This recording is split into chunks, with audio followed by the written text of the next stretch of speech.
start off giving a little bit of an overview. How many of you have never used Lightroom at all? You've heard about it, you've seen it, and never even contemplated. So I want to give you a little bit of an overview. For some of you, this is going to be a review, of course. I also want to talk about importing images, in large part because that's an area that I still see a lot of photographers not really making the most of what Lightroom has to offer. So I want to touch on some of that. And then I'm going to spend some time looking at what I think are the coolest features in Lightroom 4 that I'm actually really excited about. I think it's pretty cool stuff. So let's take a look. Overall workflow in Lightroom. The basic concept here, we used to have 5 modules in Lightroom. Now we've got 7 because we've gotten a couple of bonus modules in Lightroom 4. And the basic idea is that those modules guide you through a basic workflow process. So we start off in the library module. This is where we can organize our photos. Has anybody ever had a situation where you couldn't find a particular photo you were looking for? Yeah, me either. So I'm going to show you a cool way, actually a cool new way that we can do that in Lightroom 4. But the library module allows you to add pick flags to your images, star ratings to your images, color labels to your images, metadata, information about the subject in the photo, for example, keywords, all sorts of information that enable you later to search for or filter your images so that you can find exactly what it is you're looking for. The develop module, once you've found a particular image, for example, that you want to work with, the develop module is where we can work to make those images look their best. Now, you guys aren't really going to need the develop module very much, right? Most of you, right out of the camera, it's just perfect, right? Absolutely perfect. Maybe a tiny little, vibrance adjustment, maybe a little clarity, but just the tiniest amount, and everything's good to go. And then you get to move on to some of the output modules. And in previous versions of Lightroom, that meant the slideshow, print, and the web modules. So these are areas where we can very easily share images with others. I'll give you a little bit of a taste of that later on today. But now new in Lightroom 4 are the book module and the map module. They're obviously relatively self-explanatory, probably not going to do a very good job of keeping a secret about this, right? The book module enables us to create, design, and order via blurb printed books of your photographs. So featuring your own photographic images, creating that book directly within Lightroom, and printing it via blurb. So pretty awesome capability there. The map feature, probably my favorite feature of all in Lightroom 4. This allows us to view our images on the map and organize them based on location. I'll show you some details about that a little bit later as well. So we're going to take a look first and foremost at importing some images. Again, this is not anything new in Lightroom 4. I just want to sort of build a foundation here and hopefully encourage you to take another look at your overall workflow and make sure that you're really getting the most out of Lightroom, because there's quite a bit of efficiency that's available there. How many of you feel like you want to try to spend more time behind your computer and try to minimize the amount of time you spend taking pictures? Anybody? No? All right. Me either. So ideally, as much as we love what we're able to do on the computer, we want to try to make that as efficient as possible. So let's take a look at one example using the import feature. I'll go ahead into the library module, and I'm going to click the import button down at the bottom of the left panel, and that will bring up the import dialog, essentially. I want to just set some groundwork here for you. On my desktop, I have a fake digital media card because I didn't want you to have to wait for a card to download off of a card reader onto the hard drive. I'm working with local images, so we're going to pretend like that's my compact flash card inside of a card reader, for example. I also have a fake backup hard drive that I'll use as part of this process. We'll talk about that a little bit later. My typical workflow when I'm traveling is to have both a primary external hard drive and a backup external hard drive. We'll talk about that in just a moment. But for our purposes today, I'm going to treat my internal hard drive in this computer as my primary location. So I just want to set that kind of groundwork. That's not how I typically work at home, but I just want to sort of tell you how I'm laying things out as far as the parameters here. Normally, when we go to the import module, the images are going to be found right away, and that's because Lightroom is smart enough to go look for removable media that contains photos. So if you plug in a compact flash card into a card reader and you launch the import dialog here, you'll see the images on that digital media card. Since I'm faking it here for our purposes, I'll go ahead and click on the folder that contains those images. So this is my fake compact flash card, and I want to import these images into Lightroom. The key thing to keep in mind about Lightroom is that it's database driven, or it works off of a catalog. It contains within that catalog a variety of information about your photos.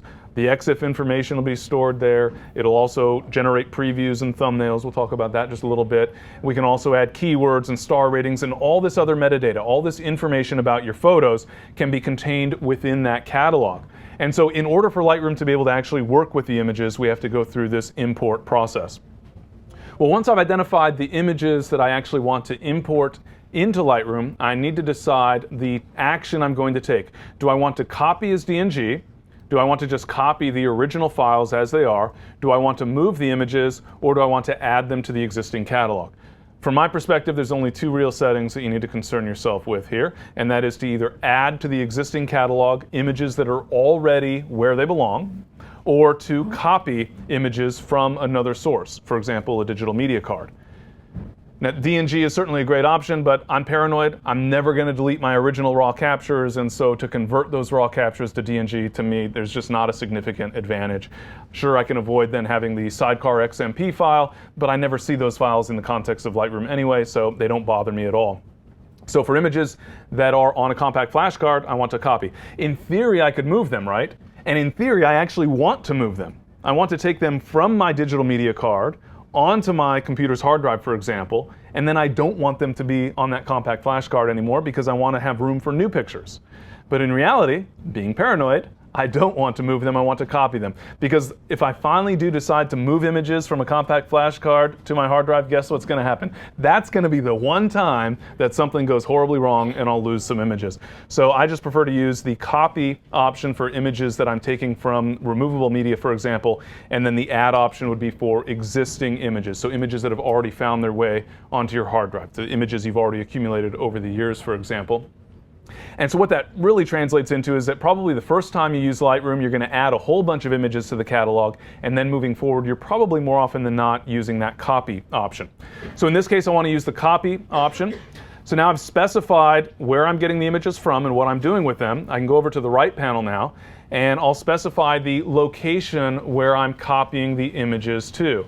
And up here at the top of the right panel in Import, I'm actually only going to designate the primary location. So for example, the external hard drive where I keep all of my photos, or in this example, I'm just using the Pictures folder on the internal hard drive on this computer.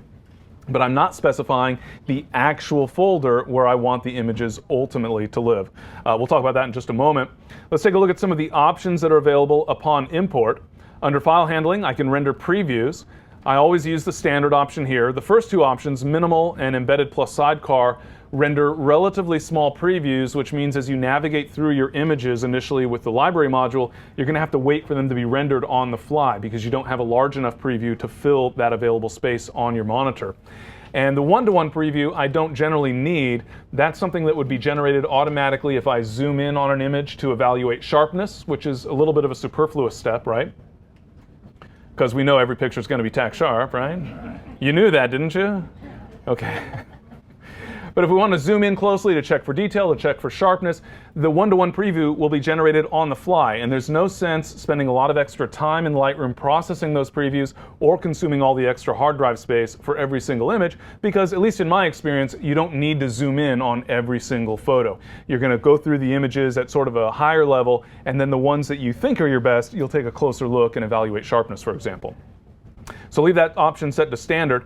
Next, I have the Don't Import Suspected Duplicates checkbox. This actually is a pretty intelligent option. It doesn't just look at the file name, for example, but it actually looks at the metadata to try to evaluate, are any of the images you're currently importing duplicates of images that are already being managed within Lightroom.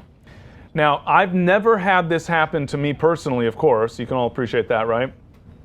But I know this guy who once took some pictures on his compact flash card, imported those images into Lightroom, forgot to reformat the card in the camera, and captured new images. And then the next time this other person went to import the images, there were some duplicates, obviously. The first section of that card represented duplicates that had already been imported.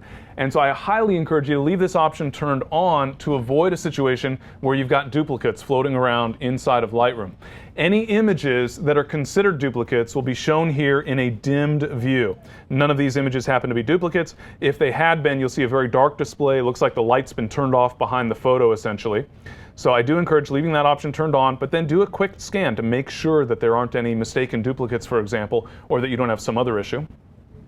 And then one of my favorite settings in import, the ability to make a backup copy while you're actually importing. So when I'm traveling, I'll typically, as I said, have two hard drives, an external that's my primary and an external that's my backup drive. I'm simulating that here by having the internal pictures folder as well as this folder on the desktop. Obviously, those are both on the same drive. I would never want to make my backup on the same drive as the primary copy of the images. This is just for illustrative purposes, but I can turn on that checkbox and then click to navigate to the location that I want to use to back up those photos. So I'll just... How did you navigate? Just like the file open dialog, I can go to choose folder. So here I'm just, for my purposes, going to the desktop, which is my fake backup hard drive. Normally, obviously, I would be using some other hard drive for that purpose. I can also rename my images if I'd like. I actually don't tend to use this option because I realized that the only reason I was actually renaming my photos is that I find the img_1234 sort of file name to be a little bit annoying because it's meaningless. But the reality is there's not, for me personally, a significant benefit to renaming the images because I'm not sending the photos to anyone else. And if I were to rename the images, what would I call them? Probably the file name would be very similar, if not exactly the same, as the folder that I'm going to put these images into. So if I search for, in this case, Europe Road Trip, I'm going to find all of the images, but even if I don't rename the images, I'll still find them because they're going to be contained in a folder called Europe Road Trip, as we'll see in just a moment. So there's certainly nothing wrong with renaming your files. If you think there's a good chance you'll have to send these images off to a client for them to review, that would certainly be a very strong argument in favor of renaming, so you have something more meaningful for them. If you do want to rename, you can simply turn on the Rename Files checkbox and then choose or create a template. When I do rename, what I tend to use is custom name plus sequence. So for example, then I can plug in Europe Road Trip as my name, the base name for those images, and I can even specify what the starting number will be for each of the individual photos. But in this case, I'll just go ahead and turn that option off.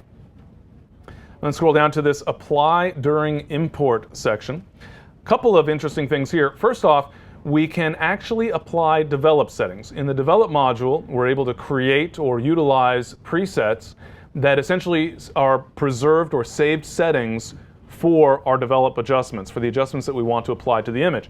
If I want to, I could apply a preset to every single image as I import it. To me, that's not something I would typically do because I don't want to apply the exact same adjustments to every single image. But if you went out and did a photo shoot and the intent is to ultimately convert all those images to black and white, then for example, you might want to go into the black and white presets and set a particular black and white preset for all those images so that at least you have a baseline black and white conversion with which to evaluate those images. So not something I use all that often, but certainly in some situations that could be helpful. What I do use, however, is a metadata preset. And so I'll go ahead, I have already created some presets here, but I'll go ahead to the Edit Presets option, and then I can choose one of my presets, and you'll see here, for example, that I have a preset that contains copyright information with my name. It indicates that it's copyrighted. I could also plug in my website address here, for example, if I wanted to. And any other, I can put my contact information, my mailing address, etc. The thing to keep in mind here when you're creating a preset is that typically you would be applying this given preset to every single image you ever import into Lightroom.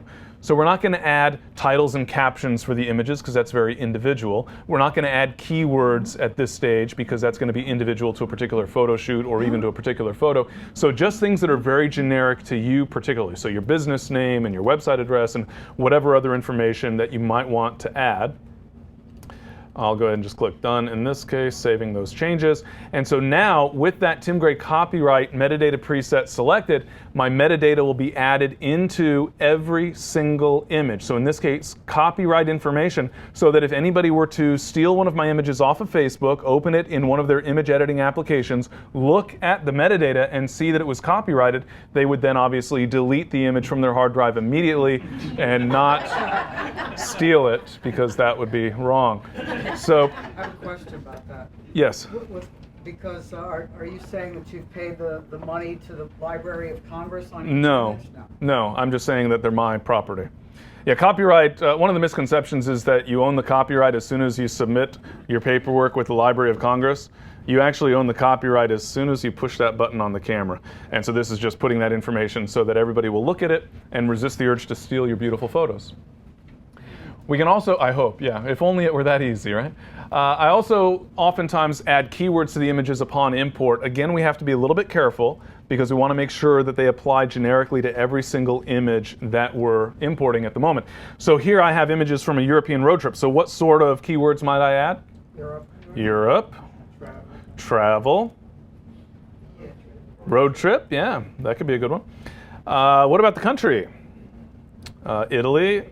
Oh, wait, that's France. So we've got a mixed bag here. So I can't really put the country because in this case, I've got images from 4 different countries. Could I actually just fudge and put all 4 of those in all of these images? Depends. My answer is no, because I'm funny that way and I'm very particular and I want to make sure that every keyword is absolutely accurate. But I actually think it's not such a bad idea in a case like this to add the keywords for all of the countries, for example, even though you know they're going to be wrong. At least you're then going to be able to zero in. If I'm looking for a picture of Italy, you could argue that you'd rather have a few images that are not actually taken in Italy. You know, I've got some images from France, for example. I'd rather maybe have those in the mix rather than not be able to find images via Italy. So you could look at it both ways. I tend to take a sort of purist approach on keywords, and so I don't add any keywords that aren't applicable to all of the images at this stage of the import. But I do encourage you, at a bare minimum, to apply some basic keywords to help you locate particular images later. Yes? You said that you don't change the names on input. Correct. So let's say image 2429, JPEG, is a duplicate. So it would just be darkened on your... It would not, yeah. If there were a duplicate, it would be darkened here and it would not import. Then I evaluate. More than likely, I say, oops, you're right, Lightroom. That was a duplicate, so never mind, don't import it. If I find out that it was indeed an original image and that Lightroom is mistaken, then I would evaluate all those images and turn off the checkbox. But I have not had a situation yet where that was the case, where it's mistaken it. All right, so I'm also going to create a subfolder. Remember that I specified I was putting all of my images into the pictures folder in this example. Typically that would be an external hard drive, but I don't just want all of my images floating all over the place. I want to create a folder that is specific to these images. And my recommendation here is that you think about what you're going to consider the basis of these images. For this particular set of photos, to me, it's my Europe road trip. That's how I think of it. So if I go looking for these photos, I'm going to go looking for Europe first. I had a trip where I went to Iceland, Paris, and Prague all in one trip. What folder am I going to create for that?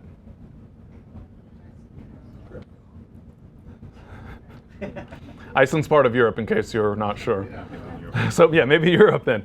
Actually, to me, those were like 3 separate trips, even though it was one big trip. So I have a folder for Iceland, a folder for Paris, a folder for Prague. And yes, it's a Paris folder, even though I also went to Normandy Beach on that trip, and that's not in Paris, because in my head, it's still my Paris trip. So I don't mind if it's not 100% accurate to the precise contents of the folder. I want to be able to find the folder later. And so for many of you, if you do weddings and portraits, for example, that's probably the name of the couple. If you do commercial photography, it's probably the name of the company that hired you, the client. If you're doing nature photography, maybe it's based on location. It's however you think about your photos. I also prefer to have all of those images placed into a single folder. I don't want a bunch of subfolders. Specifically, if there were folders in the original media. So for example, on your digital media card, the camera might divide the images into multiple folders, oftentimes either by every 100 photos or every 1,000 photos, depending on your camera. I don't want any of those photos, any of those folders to be retained. I also don't like the option to create folders by date.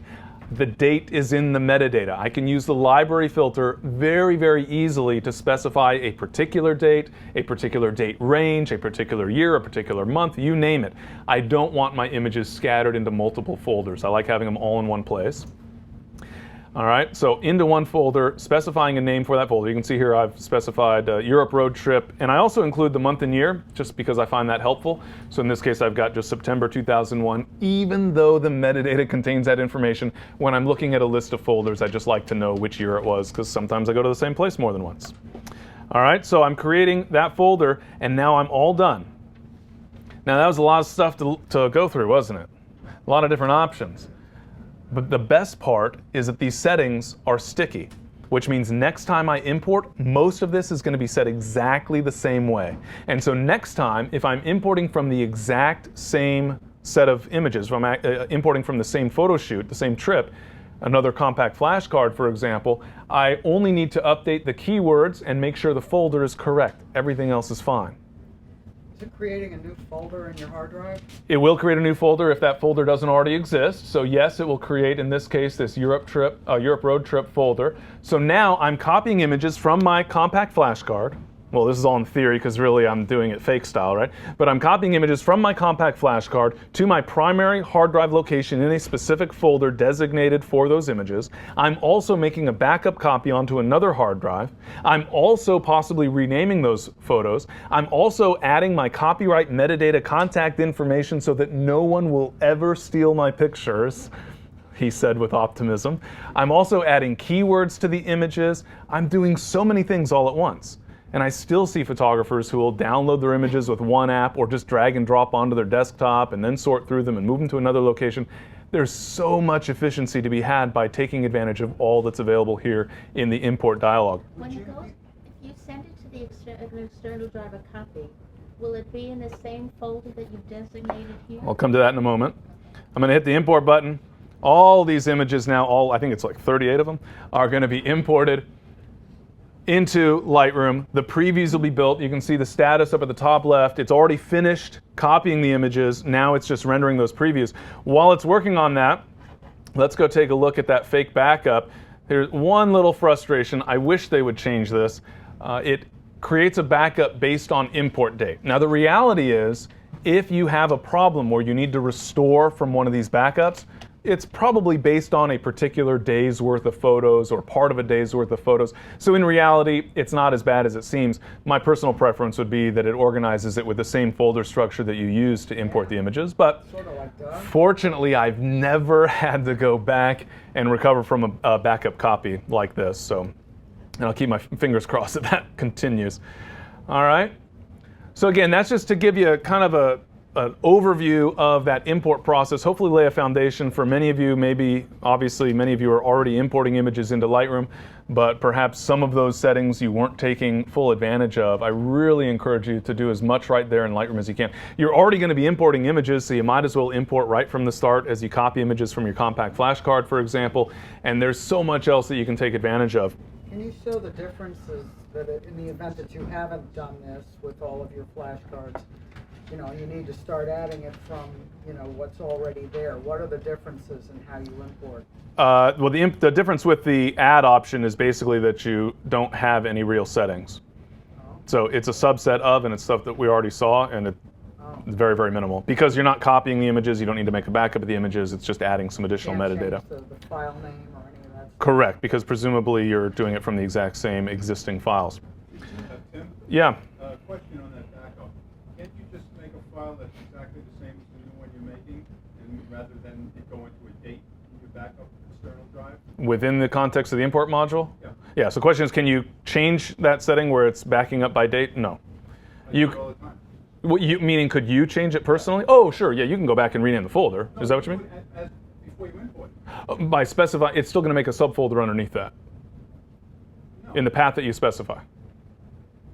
If you go into your external drive, if you pull up that screen again and you go to your backup, Yeah. Okay, it defaults the way you want it. If you do your drop down, you could bring it any way you want, name the file any way you want. Correct, but it still creates an imported subfolder. Where is it creating that subfolder? Somewhere else? In the look, so you see how I specified backup hard drive? Right. That's where it's making the folder by date. I can show you afterwards if you like. All right, so let's take a look now at some of the settings available in the develop module. Some changes in the develop module relative to how we work on our images. Some of this sort of renaming, some of it just changing the approach in terms of tonal adjustments. And so I want to cover those. I've got this, obviously this was photographed sideways, but this was a little bit after sunset on a foggy day. And no, okay, this is a gradient made with Photoshop. And what I've got here is an image where the left, we'll call that about an inch of the photo or the image, is completely black, and the rightmost inch is completely white, with obviously a smooth gradation in between. And I just want to use this as a basis of getting a little bit better understanding of some of the differences in the sliders now in the develop module for Lightroom 4. We still have the same exposure and contrast adjustments. And so the exposure adjustment, I think of as a white point adjustment. I can hold the Alt key on Windows or the Option key on Macintosh and define my white point. I can reduce the value of white. I can increase the range of whites within the image, obviously causing some clipping in the process. We'll take a look at that in the context of a real image momentarily. Obviously, contrast, pretty straightforward. We can increase or decrease contrast. That's nothing new. What's changed a little bit here is we now have highlights, shadows, whites, and blacks. And these are in many ways similar to, for example, the blacks and the recovery sliders and fill light sliders that were available in previous versions of Lightroom. These have changed a little bit. I think the math behind them, the process behind them has gotten better, so the results are better. But obviously it is a change, and so a little bit of a learning curve as far as how you approach these adjustments for your image. The way that I typically approach the image is to adjust exposure first, and then set my whites and shadows, and then go back and set my blacks and highlights. And again, I want to just illustrate this a little bit in the context of a gradient so you get a better sense of exactly how these are operating, because at first glance you'd otherwise assume that some of them are virtually identical. For example, if I increase the value for whites, you'll see that the bright areas get brighter and the dark areas are, for the most part, left alone.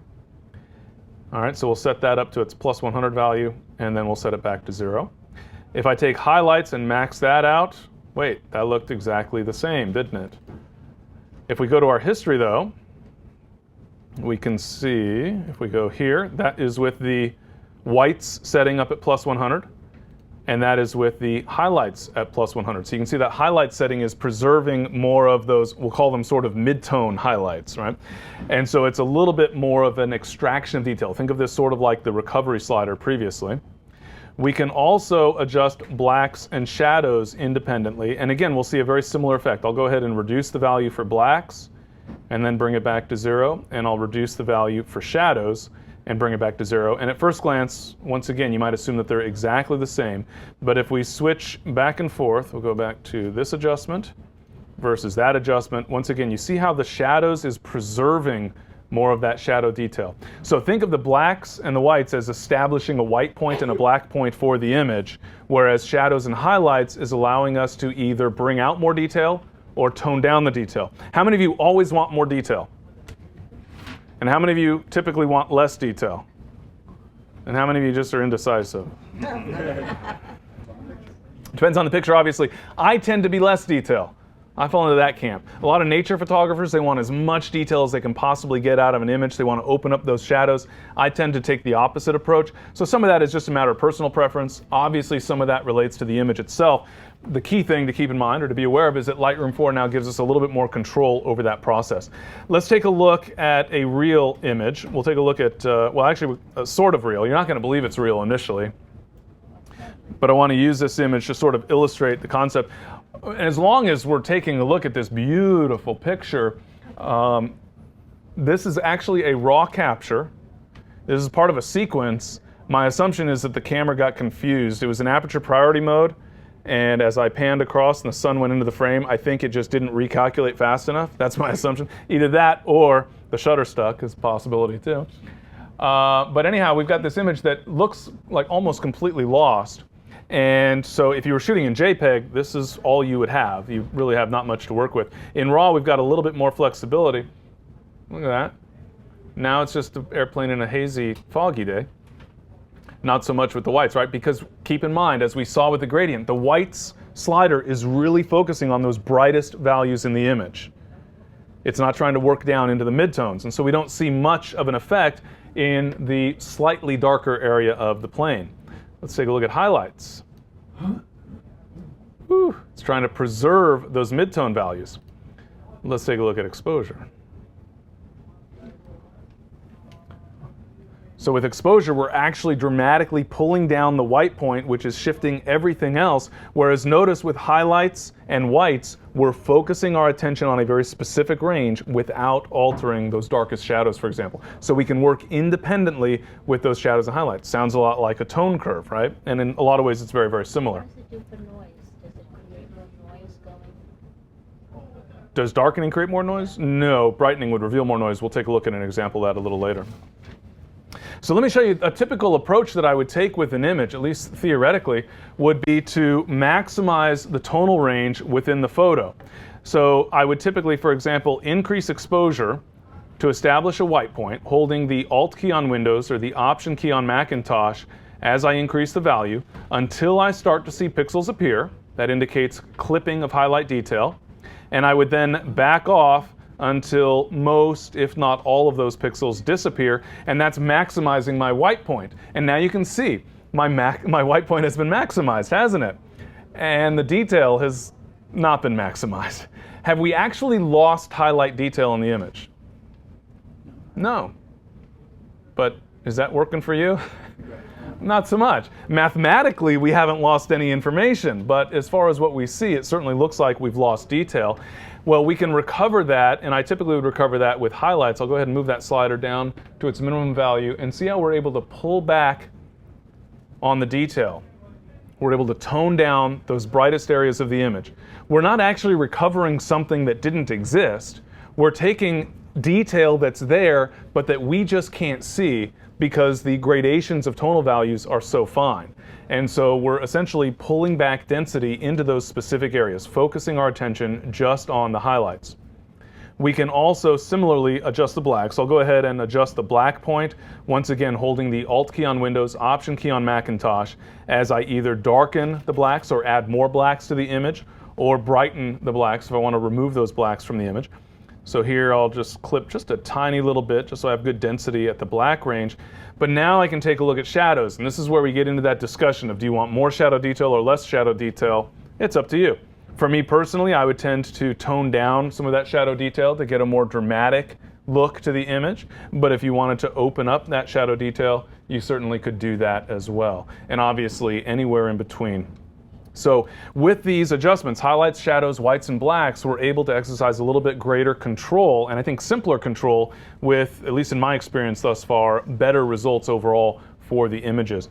And obviously here, focusing on tonality, I could also switch to a full color image to get a better sense. So once again, adjusting that exposure, you can see we can very quickly lead to clipping within the photo, but we also get a result that looks like it's clipped. So I can pull down those highlights, so you can take a look there, pulling down that highlight detail, and you see how in the waterfall, obviously we're able to recover quite a bit of information. So we can keep those bright highlights, but still keep detail in the brighter range right below white.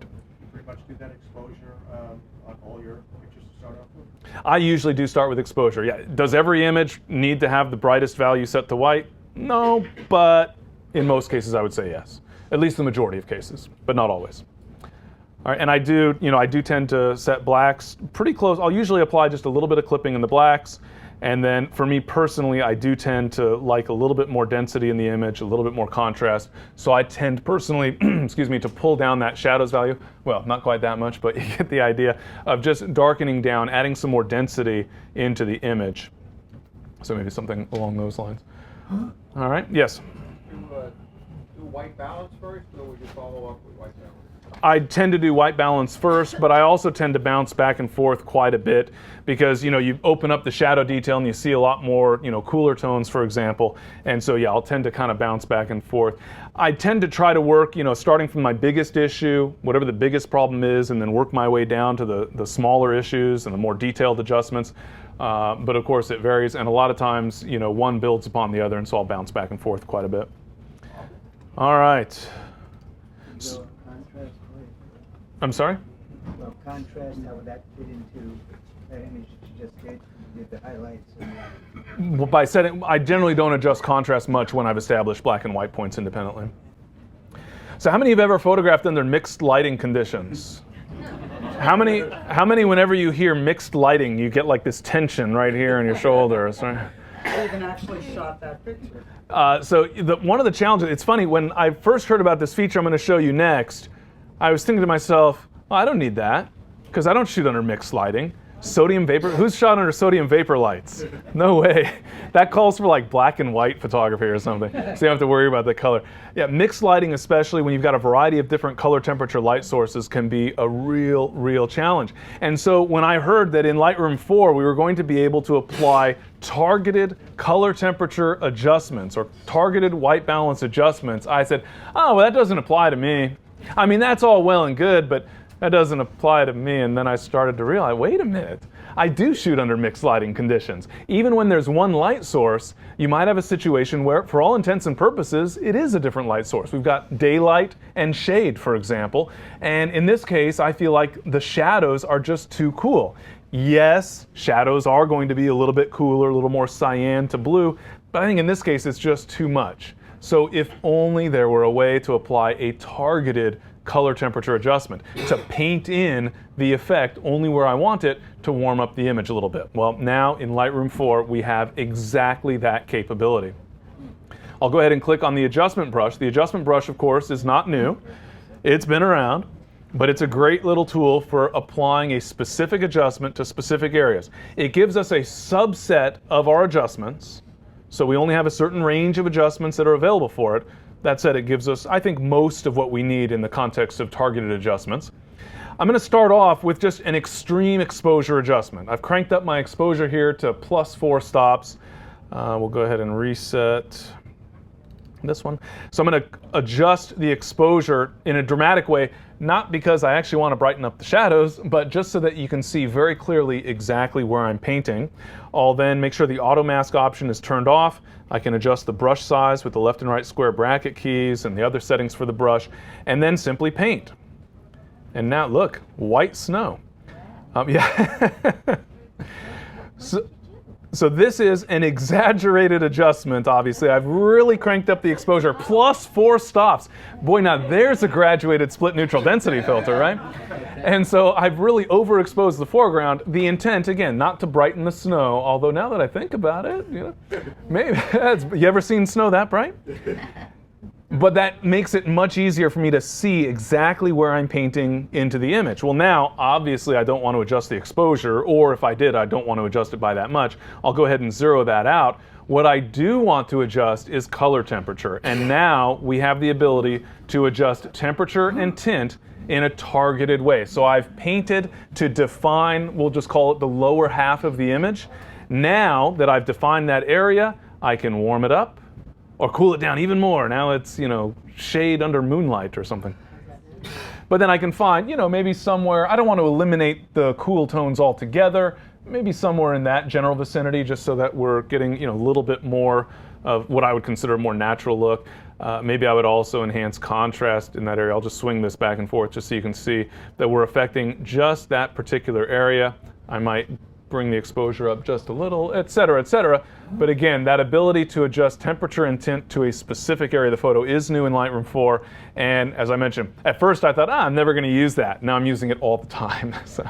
Wasn't there a temperature and tint in Lightroom 3? Temperature and tint, but not in a targeted way. So in Lightroom 3, you could apply global temperature and tint. Now we can say just this portion of the image. All right? But wait, there's more. Can anybody tell me where this picture was taken? In Grand Central State Terminal. Oh, not only does he know where it was taken, he knows the correct name. Grand Central Terminal. It's not a station, it's the terminal because it's where trains terminate. This is actually about, you get a free copy of Lightroom 4 for that, by the way. Excellent.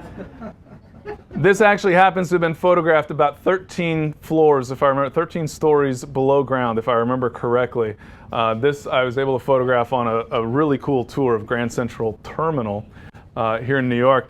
The trick is I didn't have a tripod, and so I was very, very limited. You can see what kind of lighting this is, right? Obviously, this could use an overall color temperature adjustment, but this turned into like grab shots. It was so cool to see this really ancient electrical equipment, to see the button that supposedly if you push it, it shuts down power to the entirety of the train system. They wouldn't let us get close enough to find out for sure. But the problem is, I'll go ahead and expand my histogram here, and you can take a look at the exposure settings. 3200 ISO. I love my Canon 7D, but at 3200 ISO, it's got a bit of noise, a little bit of noise. Noise is the opposite of information.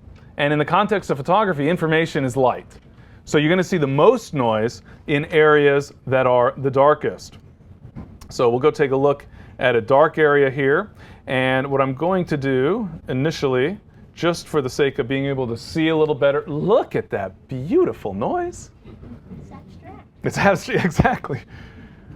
All right, so we've got quite a bit of noise, and what you'll find is the noise in the dark areas that we've brightened up is much worse than the areas in the bright areas of the photo. Well, so then wouldn't it be nice if we could get rid of the noise in this area of the image without affecting the rest of the image? Well, why would that be important, first of all? Well, the issue with noise reduction is that it's always a compromise. If we're reducing luminance noise, we're also reducing sharpness and detail. If we're reducing chrominance or color noise, we're also reducing overall saturation in the image. And so the general rule of noise reduction is apply the minimum you need to get rid of the noise or to minimize the noise, and don't apply too much because it's going to cause a problem in terms of overall sharpness, for example, or overall detail. And so it can be advantageous to be able to focus your noise reduction in specific areas of the image. The problem is, before Lightroom 4, we couldn't do that. But now we can. So I'll go back to my adjustment brush. I'm going to leave this exaggerated adjustment just so that we can see this noise a little bit better. And for purposes of working with this tool at the moment, I'm just going to crank up this noise reduction value. So this noise slider is new for the adjustment brush in Lightroom 4. We also have a moire pattern reduction for those of you that photograph fabrics, for fashion photography, for example, or even feather texture with birds. Those sorts of things where you get those patterns that create the moire patterns. We can also reduce those with the adjustment brush. But I'm just going to paint a swath across the image here. Can you see that on the projector? Yeah. So you get a pretty good sense of that noise reduction in those particular areas of the photo. Now, obviously, we're cutting down the level of detail to some extent. We're cutting down the sharpness. And so I still want to try to find the best balance in my adjustment, so in my noise reduction. So I would certainly tone that down just a little bit. So maybe somewhere roughly around there, for example. Trying to strike a good balance between eliminating noise to the extent that we can, but retaining as much detail in the image as possible. Once I've found settings that seem to work reasonably well, then I can go ahead and paint that adjustment. I'll reduce, well, I'll go ahead and paint this in first. So I will paint over the entirety of that, we'll just call that like the top third of the photo, so to speak. So I can reduce noise in the areas that really need it without affecting the rest of the photo. And of course, now I'll come back to a more appropriate setting for my exposure. And I've reduced noise only in the areas of the image that really, really needed it. So again, a new feature in Lightroom 4 in the Develop module, and one that I think is going to be really, really helpful. Where does noise live? In the shadows. So if you're the type of photographer who likes to open up that shadow detail, there's a really good chance you're going to be opening up that noise detail as well. So now we can apply that targeted noise reduction within the photo. Can you do the same with the graduate? Actually, no. Yes, you can. I never really used graduated filter. I don't know why you would, but yes, you can. Yeah, I mean, I'm sure you'd find a situation where there's, the bottom half of the image or something like that. Well, I guess actually the Yosemite shot would be a good example if that was darker. So yeah. All right, let's take a look at a small little feature that I think a lot of people might even overlook at first glance until they've used it, and then I think they're going to put it to use an awful lot. All right, so I've got some images here. I want to create a slideshow. I'm just going to use a slideshow as an example. This same capability exists for all of the output modules, and that is the ability to save our work. This is a big deal. So I've got all these images. I'm going to make a slideshow. So I found a set of images from South Africa. I go into the slideshow module. I perhaps choose a template. I might go over and fine-tune all of my settings for that slideshow on the right panel, including adding music and adjusting the timing of the slides to synchronize with the music and all sorts of good stuff. And now I'm finished. Or now I have to stop working for the night and I don't want to lose my work. I want to save my project. I want to save, in this case, a slideshow. Up at the top right of the preview area, you'll see I have a button here for Create Saved Slideshow. We'll find that exact same button in the other sharing modules. If I click on that option, it will ask me what I want to call this slideshow. What shall we call it? Well, since these are images from South Africa, I think I'll call it South Africa. I can then, if I've created additional sets for all of my collections, I could specify a particular collection. So I can make a collection for slideshows, or I could make a collection for a particular event if I was going to present several slideshows at an event, or whatever the case may be for your particular needs. In this case, I'll just leave it as a top-level collection. I could also make virtual copies. So I've chosen specific images that I want to include. Now the question is, if I later decide that I can improve upon the look of a photo, do I want to have changes that apply to the master image affect my slideshow? Well, that depends. Hopefully, whatever changes you applied are improving the image, or making it even better, and you want that reflected in the slideshow. But sometimes that's not the case. Sometimes you might crop images special for a slideshow, or you might convert to black and white, or whatever it might be. And so that will depend on your particular scenario. For our purposes here, we'll assume that I do want any changes to be reflected in the slideshow if I were to change the image. So I'll just go ahead and click the Create button without turning on the Make Virtual Copies checkbox. And now, you'll notice that while I'm in the slideshow module, I have access to my collections. But let's assume that I switch to some other images and I want to go make a slideshow of these images, and I go into my slideshow module and I'm working on whatever it may be. Here's my other slideshow, and then I decide I want to get back to my South Africa slideshow. While I'm working in the slideshow module, I could certainly switch to it. I might want to save this one first, right, depending on what my intent is. But even in the library module, because remember, collections live over in the library module. So when I'm in the library module, I can go to the left panel and go under collections and click on that South Africa slideshow. That will take me to the images that I've added or that I've used in my South Africa slideshow. But it gets better. This is a slideshow after all, so maybe I don't just want to see the images, I actually want to go to the slideshow module, and I don't want to have to drag my mouse all the way up here to click slideshow, right? So, in addition to being paranoid, I'm also lazy. And so instead, I'm simply going to click this arrow over at the far right of my South Africa slideshow collection, and that will take me not just to those images, but to the, in this case, slideshow module with all of my settings established, with all of the images there ready to go, so that I could reproduce this slideshow, or if it was just a work in progress, I can go back and fine-tune, etc. How cool is that? It's amazingly cool, isn't it? So yeah, collections were possible before. What's changed here is the ability to save a collection in the context of specific output. You're essentially saving a slideshow, or saving a print job, or saving a web gallery, so that you can go back to it, you can represent that slideshow the following weekend to another camera club that was so excited because they heard about the great performance you gave last weekend. Anybody? No? I hope. Pretty cool? That one I really, really like. All right, so how many of you are actually shooting video? How many of you think you might shoot video someday? How many of you have cameras that shoot video? I was making sure everybody's awake. How many of you think that photographers are going to more widely adopt video in the future? That's going to start to become pretty popular. I think so too.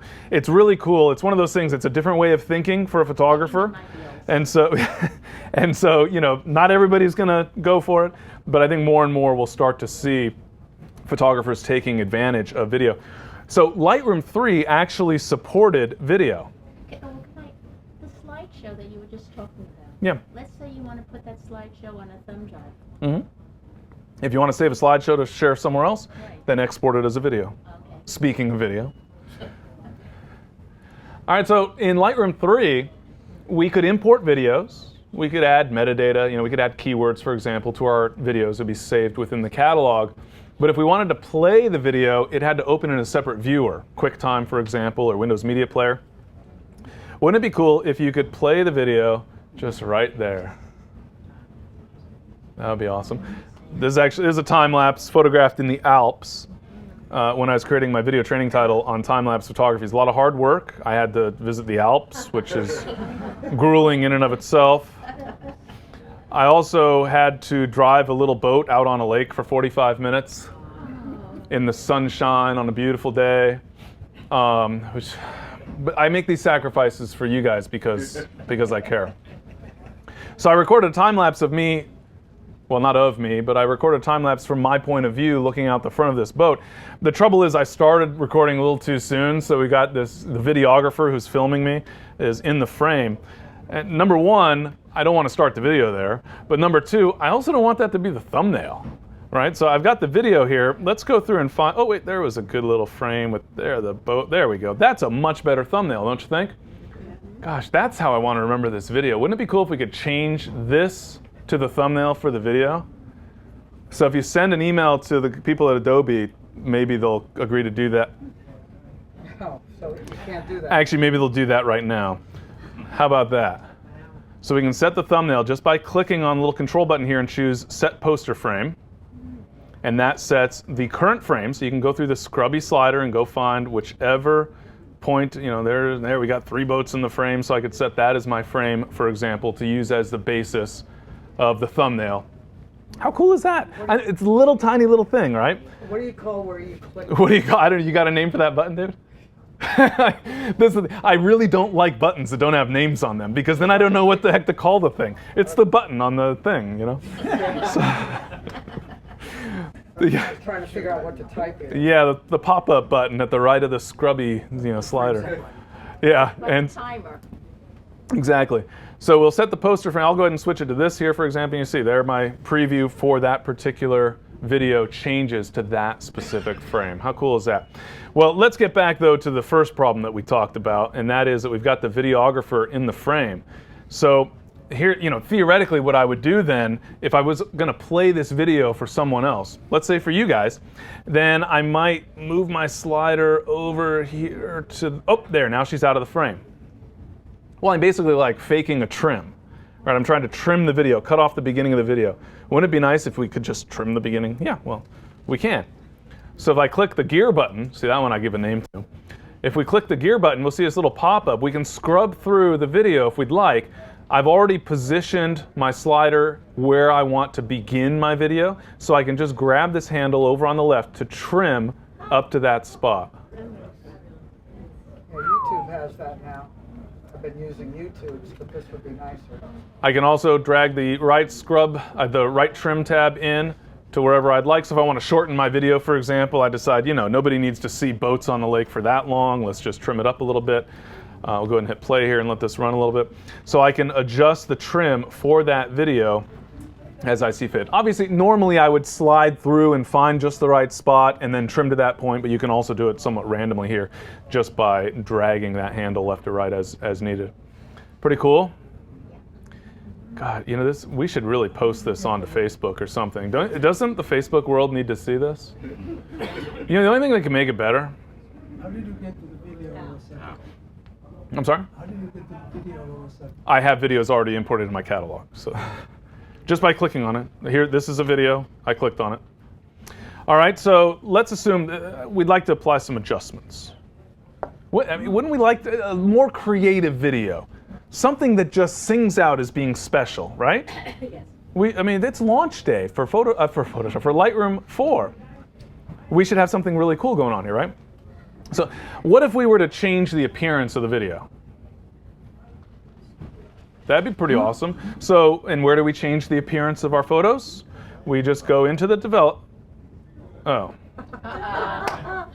Foiled again. Video's not supported in develop. That's okay. That's okay, because while we were in the library module, I happened to notice that there was the quick develop section. We're all familiar with that from previous versions. We probably don't use it much, but it allows us to adjust video. For example, to adjust the color temperature of video. If you've ever tried to correct the color temperature of video, you know what a hassle it can be, and this is so dead simple. But I want to take things a step further, and I want to apply some creative adjustments. First thing I'll tell you right up front is we can't just do anything to a video.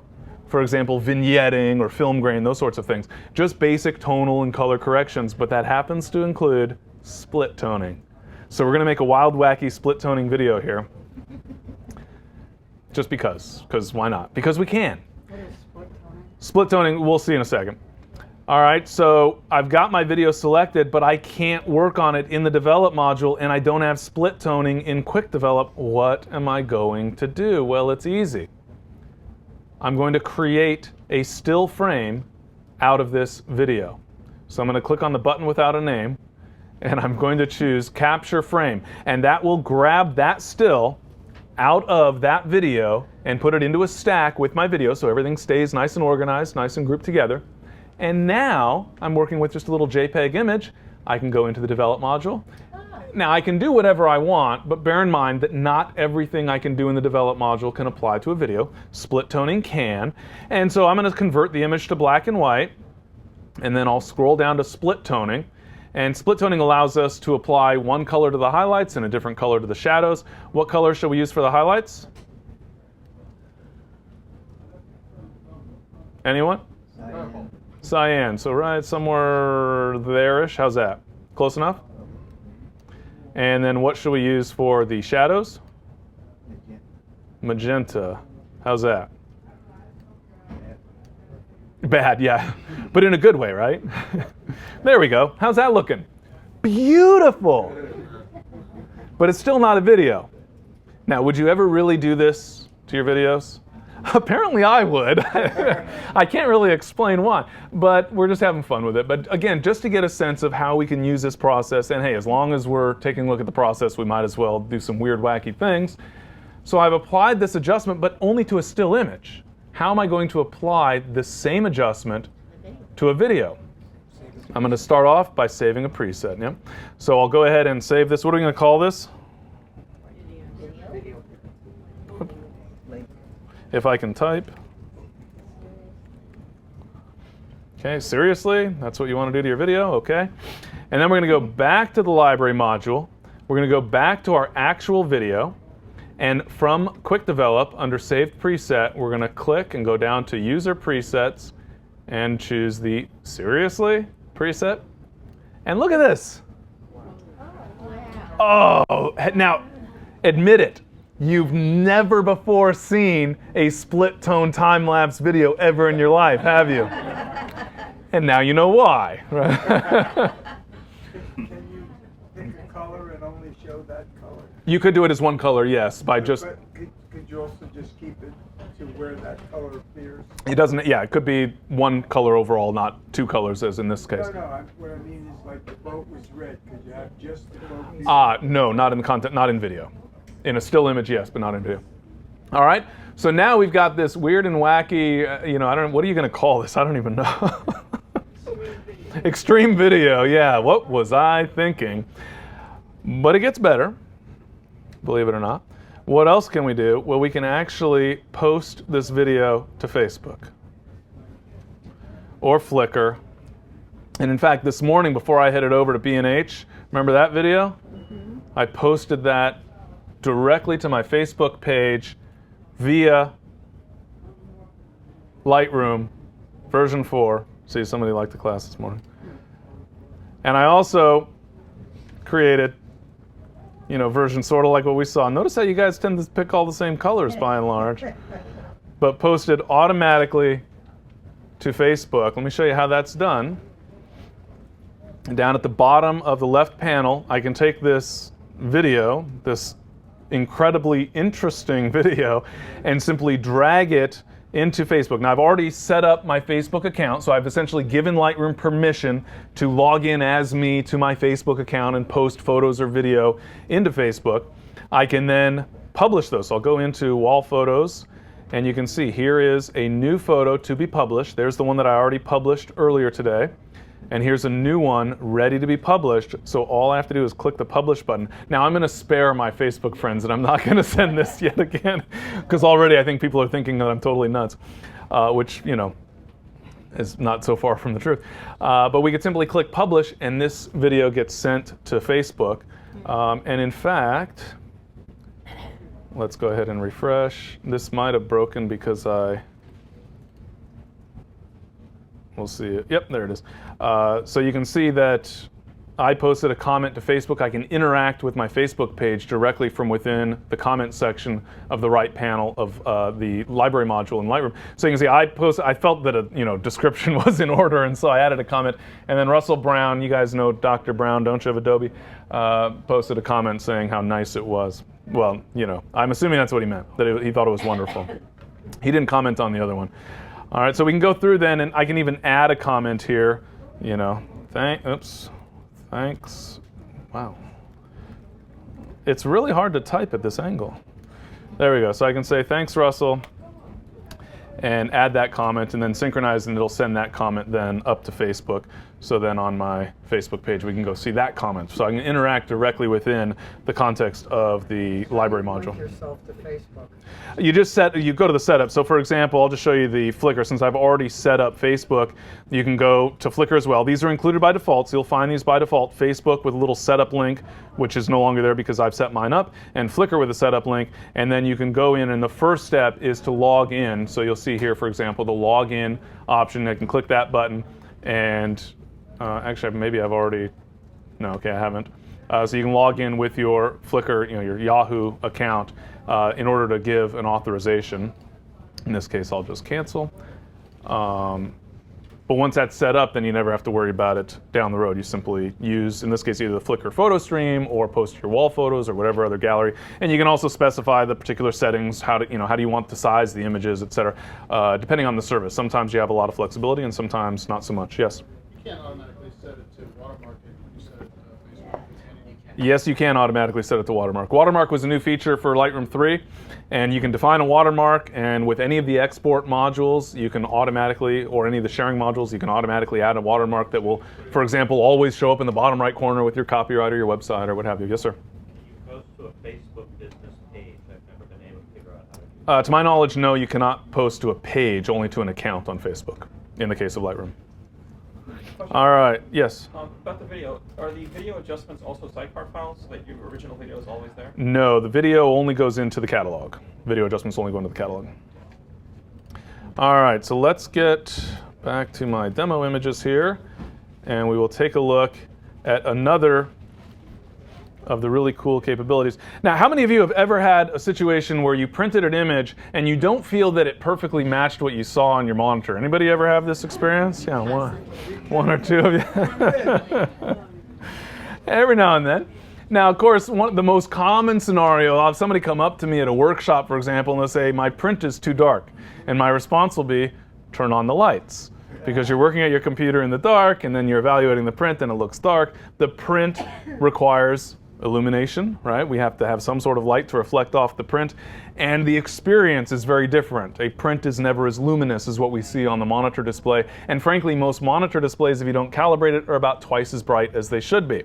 And so there's a variety of issues that we need to address in the context of color management overall. But let's just take a situation where you know you're doing everything perfect, right? But things are still not quite coming out just right. We still have a print that doesn't quite match. There's a couple of things we can do. In the context of printing directly, I'll go ahead and switch to the print module. If I've set everything up exactly as it should be, and I still feel that the print is, for example, a little too dark or maybe lacks contrast, I now have this print adjustment checkbox at the bottom of the right panel. This is new to Lightroom 4. If I turn that option on, I can adjust the brightness up or down and the contrast of the print. Bear in mind, we don't have a preview of this effect. So we're not getting a soft proof of the effect. Fortunately, once you find an adjustment that works well for a given printer, what I found is that it works well across the board for that printer because it's the behavior really of the inks first and foremost. Certainly interaction with paper is an issue, so if you switch between papers there will be some variability, but by and large it's a matter of the ink set. And so for example, brightening up by 10 points or what have you, with a little trial and error you'll find settings that work well for your particular printer, and then you shouldn't have to worry too much about it down the road. All right, so that's step one. But what about color? What if you make a print and things just don't look very good? It doesn't seem to be very accurate. You're sure your monitor looks accurate, you know you're using a good printer profile, but you just need to try and fine-tune the output just a little bit. Well, that's where our soft proofing capability comes in, and that's found in the Develop module. The soft proofing checkbox at the bottom of the Develop module allows us to specify a particular profile. Now keep in mind, a profile is specific to the printer, ink, and paper combination that you're using for printing. And obviously the printer profile requires specific settings for your actual printing process. So you need to make sure that you're using all the right settings, but once you have things configured, if you're still not getting the best results, then we can go through the soft proofing process, both to evaluate the image, but also to apply adjustments specific to those output conditions. Now, a funny thing happened on the way to B&H today. So I was actually preparing for this demo and I wanted to be able to show you how important it was to soft proof so that you can see the limitations of your printed output. Well, which papers are going to produce the worst output, so to speak, in terms of color gamut? That's going to be our matte papers. So I downloaded some matte paper profiles. And look at this. Soft proof on, or off rather. Soft proof on. Yeah, sure, there's a difference, but I wouldn't exactly say, ooh, there's a problem. It says, well, let's go find another matte paper. Here's Red River Linen. Nah, that still looks good too. Well, how about, let's go back to the Epson 2200. No, that's actually, sure there's a difference, but it's not bad at all. Well, how am I going to demonstrate to these people just how important this setting is and how useful it is? So I had to go back in time like 12 years or something. Remember the Epson 2000P? Yeah. First printer with pigment inks. Boy, look at that. Wow. So did they really look that bad? At the time, they seemed so good, but so much has changed, so much has improved with more recent print technology. So I can specify a particular profile. If a profile is not listed that you need, you can go to the other option from the pop-up and then specify, turn on any of the installed profiles on your system that you want to have enabled. Or if you decide, oh, I'm never going to print with that setting, you can remove a profile altogether. All right. We can also specify perceptual versus relative. And generally speaking, with most images and most printers, I encourage the use of the relative colorimetric rendering intent for printing, for color management, which means that the colors that are out of gamut are the only colors that are going to be adjusted to bring them into gamut, which in most cases produces, in my opinion, a better result. Not always, but mostly. But here we can now preview the actual effect to decide for ourselves on an image-by-image basis or a particular paper basis, etc. We also have the ability to simulate the paper and ink color. Now, this can be really disconcerting with certain profiles when you turn this on and you see everything, all the life in your image just disappear. But it gives you a better sense of what's really happening. In the case of the Epson 2000P, for example, that was the first printer with pigment-based inks, and the blacks were not very deep. We didn't have very rich blacks with that particular ink set, and so we would lose a lot of the density in the dark areas of the image, so that's giving you a much more accurate view of what you can expect in the final print. Now, of course, my recommendation, because it can be so scary to see that transition, is to try not to look at the image when you turn that checkbox on. Just like block it from view, turn it on, give it a second, and then look, and hopefully it won't be too bad. And again, with today's printers, it really isn't too much of an issue. But you might find, for example, that you've got just a slight amount of a color shift, or maybe your printer can't quite print the highly saturated reds, for example. In that type of a situation, we can then apply adjustments to compensate for that issue. For example, the printer not being able to produce the full range of colors. Now, we can't magically change the behavior of the printer, right? I can't just say, well, the printer wants to print it not very saturated, so let's crank up the saturation so that we get better colors. No, the point is the printer can't. If it could, it would. And so instead, we're going to have to find other adjustments. So in this case, maybe, for example, to get around the issue of the greens that are not looking all that good, instead of trying to increase saturation, which is a losing battle, maybe I'll shift the hue value for those greens. So maybe make the greens a little more yellow or a little more kind of cyan. Obviously, I don't want to make the colors look artificial in the process, but perhaps by finding a different color value, I can produce a result that is going to work a little bit better for the image. It's going to produce a higher saturation, for example, just by shifting the hue a little bit. Oh, what's this? So I release the button on the slider, and Lightroom is telling me, hey, Tim. Well, it's not calling me by name, actually, but what it's trying to tell me is that I'm applying adjustments that are specifically intended to compensate for a particular output condition. I'm applying adjustments that are for a specific printer, ink, and paper combination. So it makes sense then that probably I don't want to apply those changes to my master image, but instead I want to work on, in effect, a virtual copy, so that I'm applying adjustments specific to a particular output process to a copy, not to my original.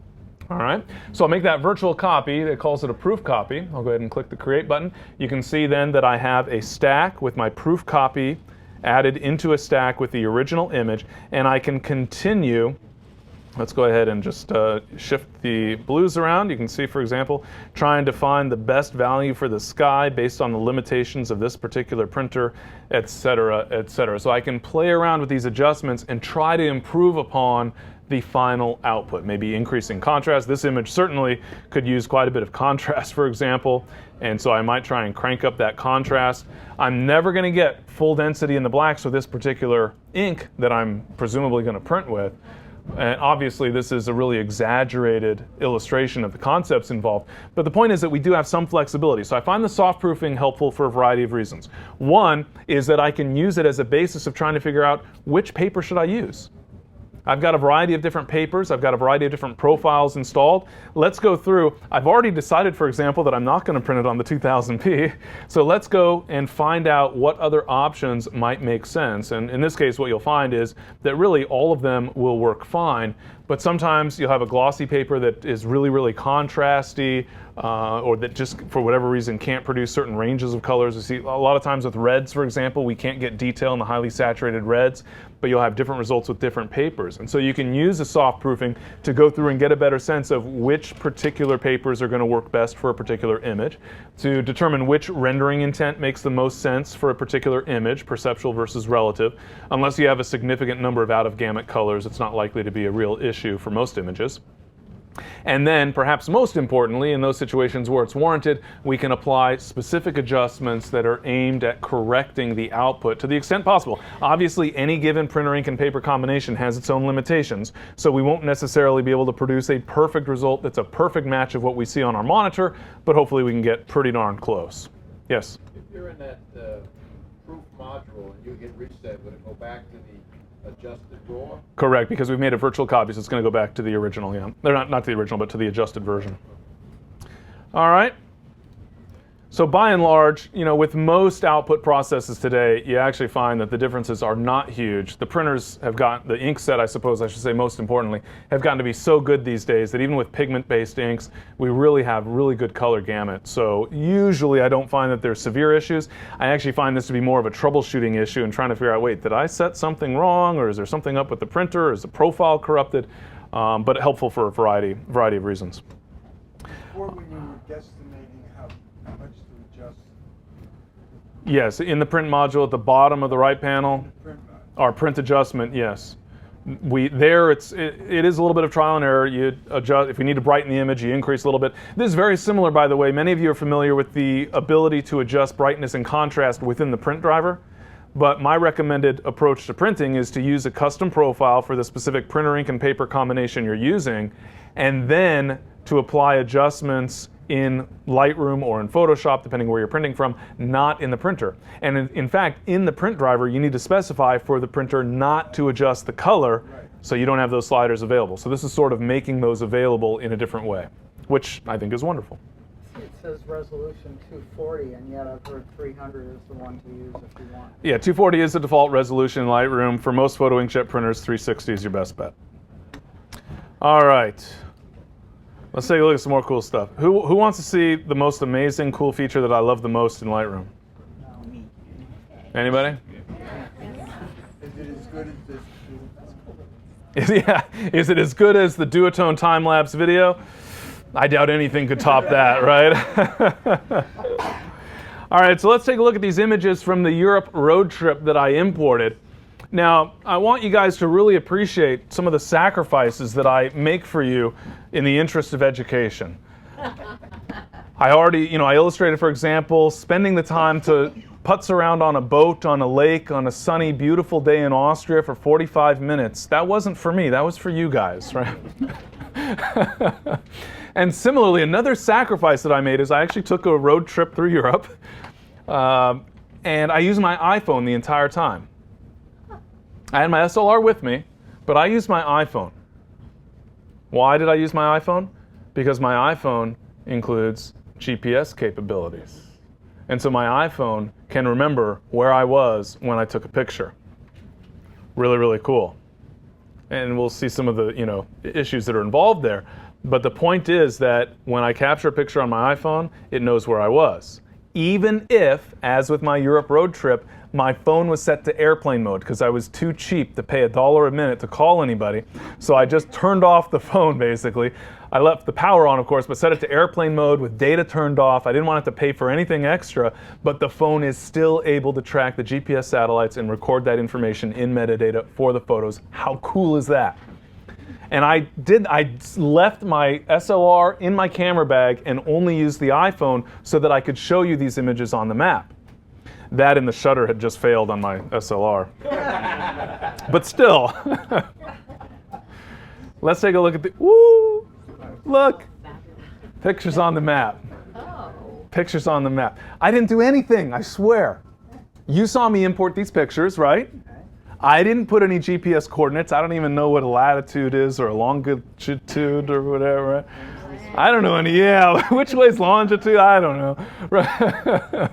I don't know anything about anything. All I did is go to the map module after having selected a folder full of iPhone captures, and there they are on the map, from Austria through Slovenia, into Italy, and to the south of France. Let's take a look. And that's how many pictures are represented by each of those push pins. So right there, there's 2 pictures. Right there, this is in Graz in southern Austria. Ooh. And here's 6 pictures from Ljubljana. Who can spell Ljubljana? Yeah, right. Capital of Slovenia. It's a tricky one. It's a tricky one. That is correct. LJUB. And? Yeah. JANA. All right, so we've got all these pictures on the map automatically. What's this here? That's actually, it looks almost like a vineyard. I'm going to click. See a little button there? That's a little push pin. That means this photo contains location information. I wonder where that was taken. Right there. In Steiermark, Austria. I'm amused. I get amused by the silliest things. It tells me what town roughly that I'm in or near. In Steiermark, which is the Austrian name for what in English we would call Styria. It's a state in southern Austria. So it gives me the state's name in Austrian, but the country name in English, because in Austria it would be called Österreich. Yeah, so it doesn't take much to amuse me, apparently. All right, but I can just click. Your camera has to have a GPS? Yes, and that's why I use my iPhone, because it has it. And so look, the Smurf balloons were photographed in the middle of Ljubljana. Let's go get a closer look. Let's go to Ljubljana. And we'll zoom in, and we can see. This is obviously using Google Maps, so my internet connection's not super fast here, but you can see the map loading. And wait a second. I did not take that picture from the middle of the river. You can see clearly from the thumbnail there that it was taken at the edge. Let's see, I'm going to select just that one photo. Now, GPS, who understands the north and east of longitude? Anybody? We need to figure out how many degrees or minutes or you're professor of geography? Oh, now I got to be careful. Are you seriously a professor of Oh boy. Well, then you could tell us, if I need to move this photo from the middle of the river to the edge of the river, how many units of whatchamacallit do I need to change for the... You're talking latitude for one thing, and you'd probably be talking... A little bit of longitude, because it's seconds. How many seconds? Well, I don't know. Why don't you try one? Why don't you try one? You know what? My head's going to explode. This is too complicated. Who wants to do math with GPS coordinates besides her?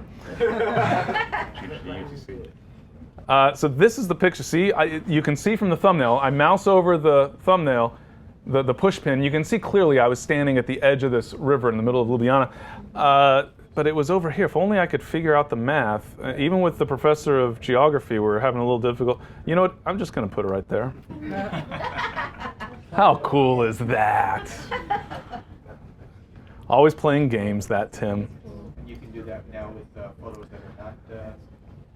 Funny you should ask. Yeah, look, I got a picture here with no push pin. What happened? The GPS field is blank. But that's the whole reason I was using my iPhone. Do you know what the problem is? We've already figured out that I'm lazy. We've already figured out that I'm paranoid. Now we get to add to the list. I'm also impatient. If, when I powered on my iPhone, I had waited a minute for it to acquire the GPS satellite signal, it would have, but I was too impatient. I had to snap a quick picture. And so now this photo that I've selected on the film strip does not contain GPS coordinates. You see, it's blank.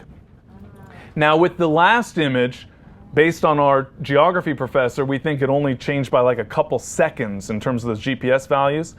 Not very much. We couldn't really notice it unless we were really paying attention. We couldn't see those numbers change unless we were watching the right one. Well, this time it's going to be easy because we go from nothing to something, right? So I'm just going to take this image right here. Where is it on the map now? It's not, but it's about to be because I took the picture right there. Bing. Look at those GPS coordinates. Does that look about accurate to you? So now I've been able to drop an image onto the map to specify. So in the case of the iPhone, it's recording GPS coordinates automatically, and most smartphones will do this for you.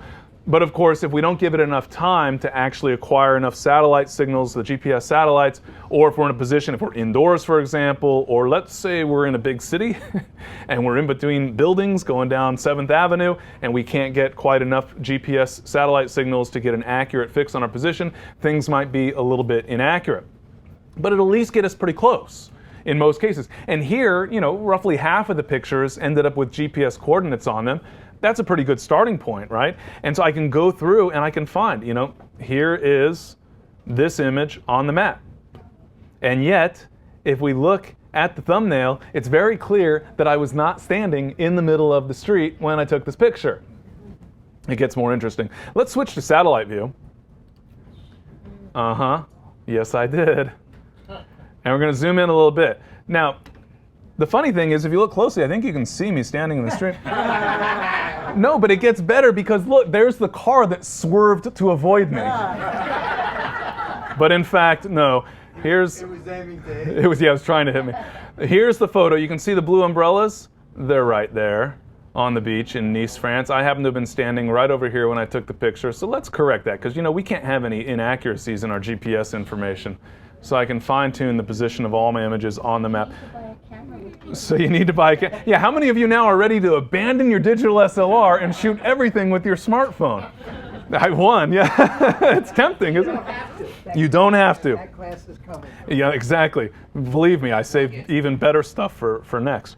So I'm going to switch back to the roadmap just because it's a little faster with our internet connection. We're going to zoom back out. And we'll see, we can browse stuff on the map. Actually, I wonder if I have any pictures in Verona, Italy. Let's go check. Little search. Will this access Street View? No. So we'll search. I search for Verona, Italy. It takes me to Verona. And look, 3 pictures in Verona. Oh, look, there's me. Yay. Pretty cool, right? But wait, there's more. Because I've decided that I'm really not cool abandoning my digital SLR. I need it, right? I got to have my SLR fix. So I'm taking pictures with an SLR. Now what am I going to do? Well, in this particular case, what I did is I carried a little GPS receiver that you can get at sporting goods stores, etc., and I threw it in my backpack. And so I recorded a track. Well, let's go ahead. I've selected the folder that contains the images I want to work with. Let's go back to the map module. Let's go to Graz in Austria. All right, so that little push pin with the dot means that that's a search result. That's not actually an image. I'm going to clear the search just to get rid of the push pin, and we'll zoom in on Graz. And right about like that. All right, so I recorded a track log. I used this little GPS receiver sitting in my backpack to record a track log, and then I extracted it from the device, and I can load that track log. So if I click on my little button down here, my track log button at the bottom on the toolbar, at the bottom of the map display, I could load the track log, meaning go to the folder that contains it and select the specific track log. In this case, I've already preloaded it, so I'll just go to Recent Track Logs, and we're going to take the track log from January 19th. That's where I was. Now, getting back to the subject of making sacrifices for your benefit. Let's check this out. Because I wasn't sure when I took any of these pictures, but let's take a look at the track log. 5:30 in the morning. I got up at like 5 in the morning so that I could take pictures for you to share today. Where's the time difference? What's that? Where's the time difference? Oh, I'm sure there's probably... You suggesting that I forgot to set the time on my camera to local time? Somehow, I doubt that. So let's select all of my photos on the film strip, and now I'm going to automatically tag my 31 selected photos. Ooh! No matching photos? How can that be? Because I know I set my camera to the right time. Actually, this time, it's not my camera that's to blame. It's the GPS receiver, because it's going off Greenwich Mean Time. So for my track log, I'm going to define an offset. Now, I could most certainly adjust the camera. Hypothetically speaking, I can adjust my pictures if I forgot to set the camera to the local time zone upon arrival. Who thinks that would ever happen to me? Actually, the funny thing is, this is the first trip to Europe where I actually remembered to set my camera to local time zone. Every other trip to Europe, I've had to go back and change the setting after the fact. All right, so I'm going to adjust the offset. This is, again, for the GPS track log that I recorded. How many hours would that be? Is it 6? Yeah, it's 6. Stop and think about it. All right, so I'm going to adjust by 6 hours. That's the difference between presumably Greenwich Mean Time. And I'll click OK. So now I've adjusted the time of my track log. It still says, hopefully. Actually, Greenwich Mean Time is 5 hours from here. Oh, it's That's summertime. Yeah. Europe is 6. Look at this. Oh, wait, let's not look at the donuts. Getting hungry. Yeah, right? So now what's happened is I've taken a track log. I recorded a track log with this GPS receiver in my backpack, and I took pictures. They're synchronized, sort of. The track log was based on Greenwich Mean Time, presumably, and so I had to make an adjustment so those would sync up with each other. But now that it knows where I was at this moment and what time I took the picture, it can figure out where I was when I took a particular picture. And there's where. Do you believe it's accurate? Of course you do, but I'm going to prove it to you anyway. So we can take a look, for example, let's look at this set of 4 pictures. You see this church tower with the little onion-shaped thing up on top, the dome, on a bridge. And here on the bridge, we've got these locks, these love locks attached to the bridge. Let's go ahead and zoom in on that area. Well, maybe not quite that far in. And let's switch to satellite view. And there is that onion church tower right there. And here is the bridge. So here, for example, are the photos taken on that bridge in that position. And on the other end of the bridge, so this is kind of at the entrance to the bridge, as it were, there's the pictures that show that particular building. So looking across the bridge over toward this church on the other side of the river. How cool is that? And more, it is more accurate than the iPhone. I'll show you another iPhone one in just a moment, though, because I found a cool tool for that. I'm going to switch back to the roadmap view. What about the images that were captured later in the day, or the next day? I don't even remember now. I've got these images of graffiti. I took a wrong turn and got into the wrong neighborhood and found some graffitis. Were actually really cool graffiti that I had a lot of fun photographing. Well, that was right over here, so we'll zoom in just a little bit more. Right in here, I took those pictures, but I wasn't recording GPS location information. But so what? I know where I was. I mean, thank goodness now I remember. 2 weeks from now I won't remember, right? So best to do this as soon as possible after you've taken the pictures. But I've selected now this full range of photos. Do I really care within an accuracy of 1 meter, or whatever GPS will give me, where I was? No, if I can get myself pretty close and I ever need to find that location again because it was just that great, I just need to be in the neighborhood, right? I need to be reasonably close. And so I'm just going to take all of these photos, what is this, 10 selected photos, and I'm going to drag all of them from the film strip, and I'll just put them in the approximate location. Right about there is where I found all that graffiti. So now for each individual photo, it's not 100% accurate, but if I go to that spot, I'm going to see all the graffiti all along the walls on this particular street. Is that how you can fix your past catalog, which doesn't have any GPS? Absolutely, yeah. So we can take images that we've not recorded a track log, we didn't use our iPhone or whatever GPS recording device, etc. We just have pictures, drag and drop, put them onto the map. And I really, at least for some of your favorite photos from a particular trip, it seems so easy, right? Oh, well, there was this big metal structure somewhere in the middle of Paris near the Seine River. I don't remember what it was called. There was this arch thing.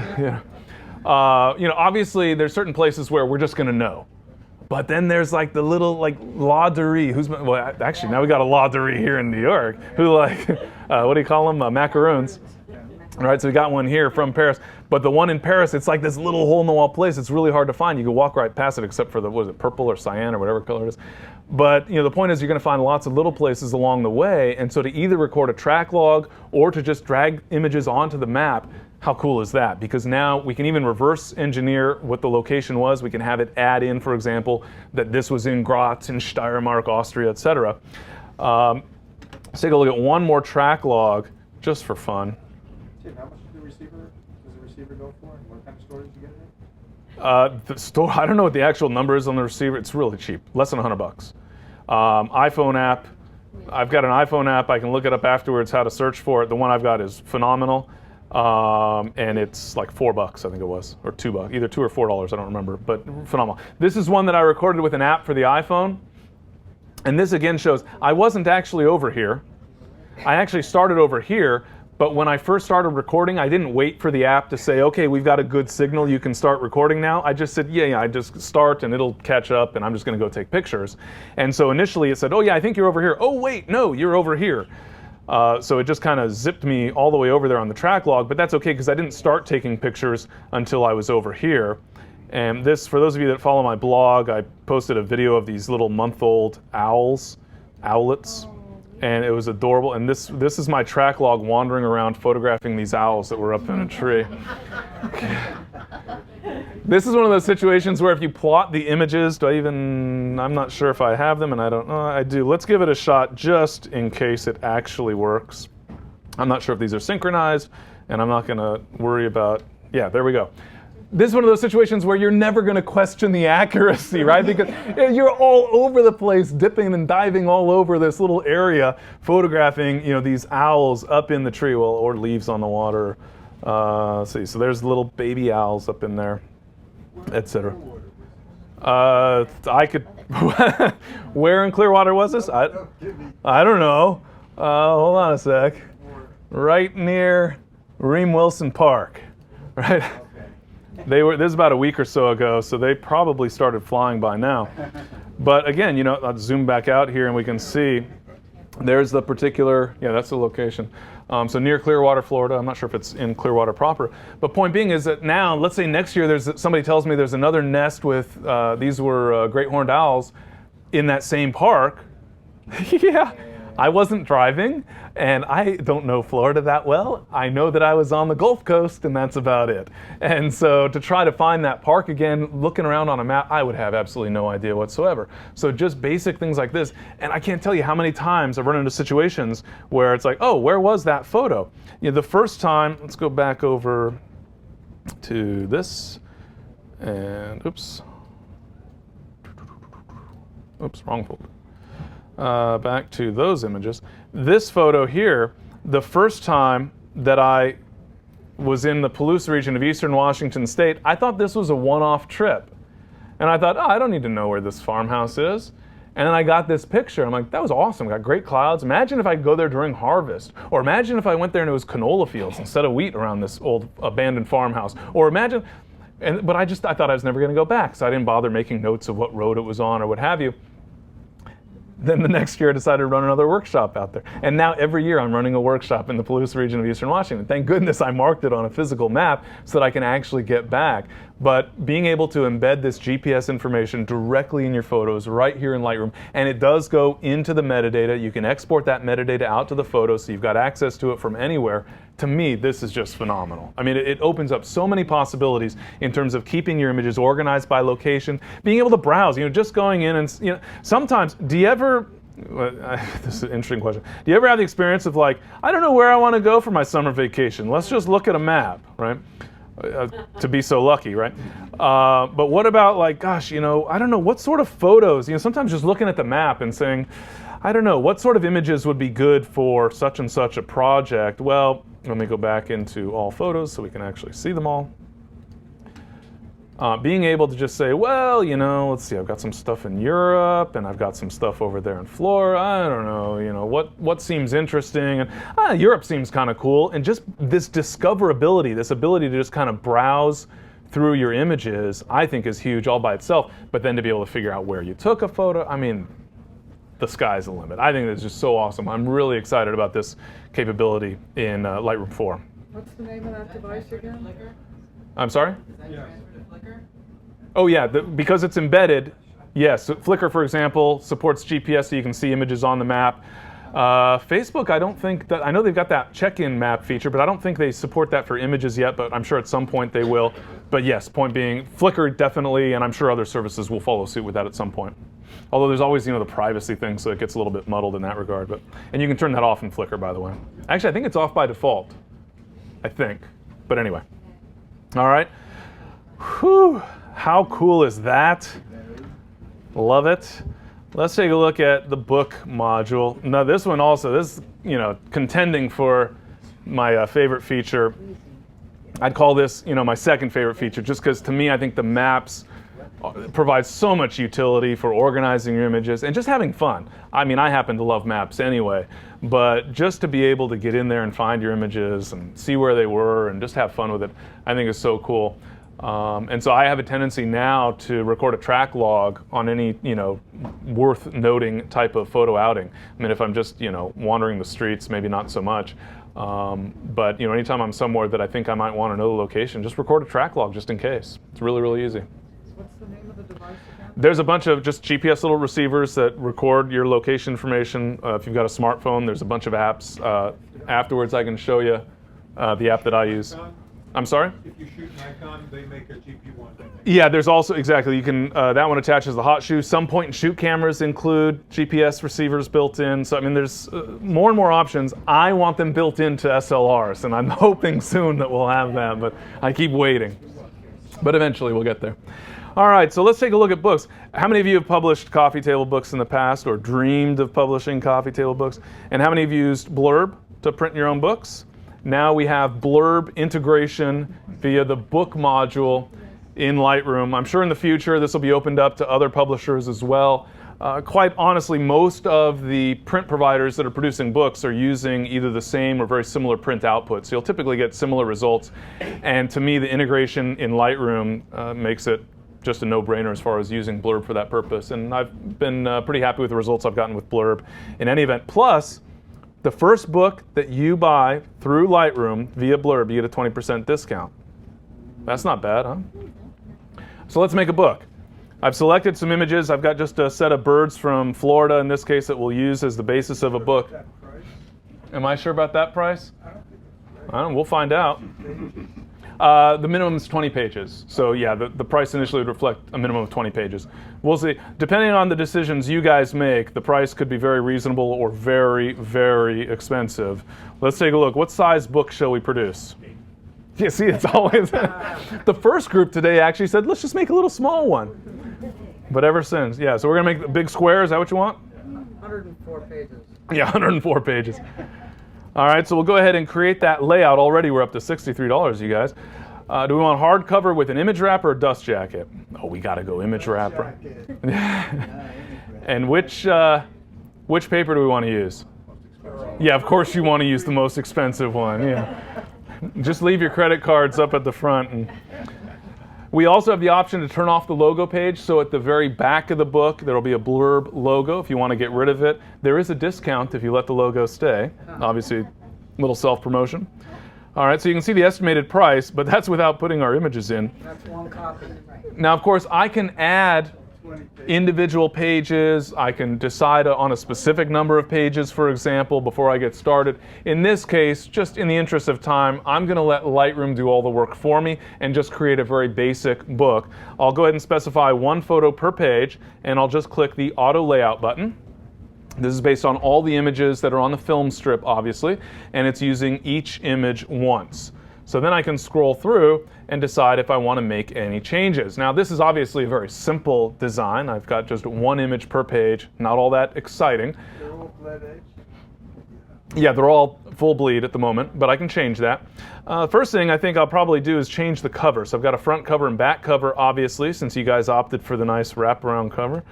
Let's go find maybe the egret. And well, that doesn't work very well, does it? Got a little cropped. If only there were a way to, like, move it. Like if we could take the bird and kind of shift it over like that, that'd be really cool, wouldn't it? Maybe zoom in or out, so we can adjust. Now, obviously, in this case, rule of thirds and all that, I'd probably want to flip it in the other direction. We won't worry about that right now. This one, I think I'm going to switch maybe to this image for the back cover. That's, a little sunset. You get it? That's a sunrise shot. That's a sunset shot.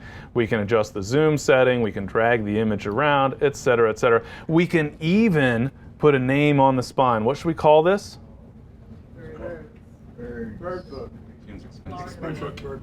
Florida bird. That's a little more creative. God, just birds. Yeah, I like Tim's expensive bird. Tim's expensive bird book. Yeah, that's. All right, so we can put a name on the spine there. I'll switch back to the overall layout view. And obviously, if I was really going to produce a book and spend $100 on it for you guys, I'm probably going to spend a lot of time fine-tuning. But let's just take a look at the basic options that are available, get a better sense. Maybe this image, for example, I want to zoom out so we can see the full image, even though it means I'm going to have some white space above and below. Maybe this one, it just doesn't quite work all by itself on the page. So I decide, I'd like to put two images on the page in this case. Let's change the layout of that specific page. I'll go ahead and click the button at the bottom right.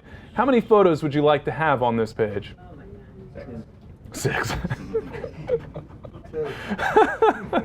So we'll go to 2, and you can see we've got a whole bunch of options. I could add text. You can see some of these layouts have text boxes available, so you could type a little story about the birds or whatever it is that you're doing, or maybe smaller text fields if you just want sort of caption information. Can you do borders?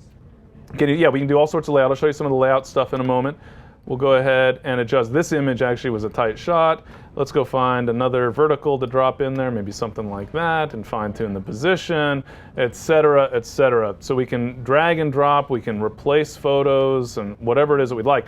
Now down below, notice that we also have an indication of how many times each image has been used. So we can see this osprey here has been used twice. Well, maybe I don't want the osprey used twice, et cetera. I could remove a page if I want to, if I just want to get rid of that particular page.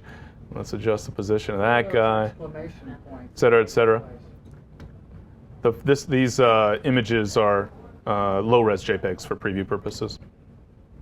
So for my purposes here. Normally these would be my original raw captures, of course. All right, so we can fine-tune the overall layout. We can fine-tune the position of the images, how many images are on the page. We can have just a text page or a text page with a really small picture. Go ahead and zoom that out, for example. First 2 pages. I'm sorry? Go first 2 pages. No. One image on 2 pages. No, but we also have, though, a bunch of additional options. You can see how we can fine-tune the overall settings. The guides are non-printable. That's just for your assistant, so to speak, to help you get a better sense of the overall layout. We can add captions for the individual photos based on metadata, for example. We can adjust the typesetting. I can add a cover text, for example, if I want to put, a title across the front. Where's the border? I'm sorry? Where's the border? No, it doesn't have. I can also change the background color, which, let's scroll down so we can see an image that's not full bleed, and we can change to, some shade of gray or black or, pink or okay or black, as the case may be. So point being is that we've got tremendous flexibility as far as adjusting the layout for the book. And, in this case, obviously, a lot more time would be needed to get everything cleaned up. But you can take, for example, when you have a similar subject, you can make them two on the same page, or you could eliminate one versus the other, replace an image with another image, et cetera, et cetera. And don't forget, as I mentioned we saw the example of the slideshow module earlier, the ability to save this project. So to save the book, I can simply click Create Saved Book, and we'll just call this Florida Birds. It's really hard to type at this angle. Florida Birds Book. And I'll go ahead and hit Create. And now at any time, if I go back and I'm working on something else and creating a slideshow, etc., I've got that Africa slideshow, so I can go back to my South Africa slideshow. I can go back to my Florida Bird Book, again, back via the library module. So a great way to kind of save my work as I'm going along. Yes, sir? In the book module, can you make your own layouts, or are you limited?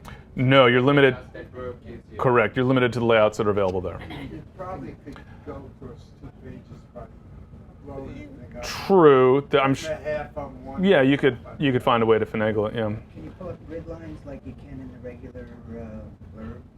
Not grid lines, no, just the edge guides. What about if you make a collage on the print module? I'm sorry? If you make a collage on the print Mhm. module and then import it as a That's a really good point.